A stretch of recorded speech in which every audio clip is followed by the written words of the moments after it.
4 দিন ধরে সপ্তম শ্রেণীর কিশোর নিখোঁজ থাকার ঘটনায় চাঞ্চল্য ছড়িয়েছে রাজারহাট এলাকায়। জানা গিয়েছে, রাজারহাট রায়গাছি মুন্সিপাড়ার বেলতলার বাসিন্দা বছর 13 শেখ সামির সকালে টিফিন আনতে যাওয়ার নাম করে বেরিয়ে নিখোঁজ হয়ে গিয়েছে। সারাদিন খোঁজ করেও হদিশ না পেয়ে রাজারহাট থানায় অভিযোগ দায়ের করেছে পরিবার।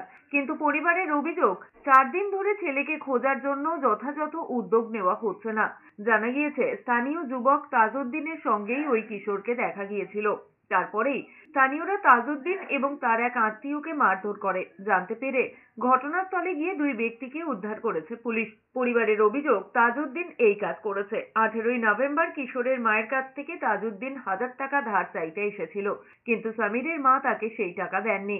তারপরেই তাজউদ্দিনের সঙ্গে কিশোর শেখ সামির টিফিন কিনতে বেরিয়েছিল। তারপরে আর বাড়ি ফেরেনি শেখ সামির।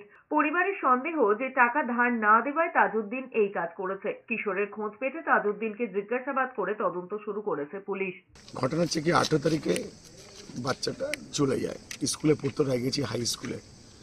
এরা বিভিন্নভাবে আত্মীয় স্বজনের বাড়ি একটা বাচ্চা নিখোঁজ হলে খোঁজাখুঁজি করে, কিন্তু খোঁজাখুঁজি করে যখন পায়নি থানায় এফআইআর করেছে, লিখিত আকারে জানিয়েছে, কিন্তু থানা এখনো পর্যন্ত কোনো অ্যাকশন নেয়নি। পাড়ার ছেলেরা যে কোনোভাবে সন্দেহজনকভাবে কাউকে ধরেছে, ধরে থানায় যখন ইনফরমেশন করছে, থানা কি বলছে, রায়হাট থানা ডিউটি অফিসার যিনি ছিলেন থানায় যখন এরা ফোন করলো, করার পরে বলছে যে আপনারা আসামিকে তুলে দিয়ে যান।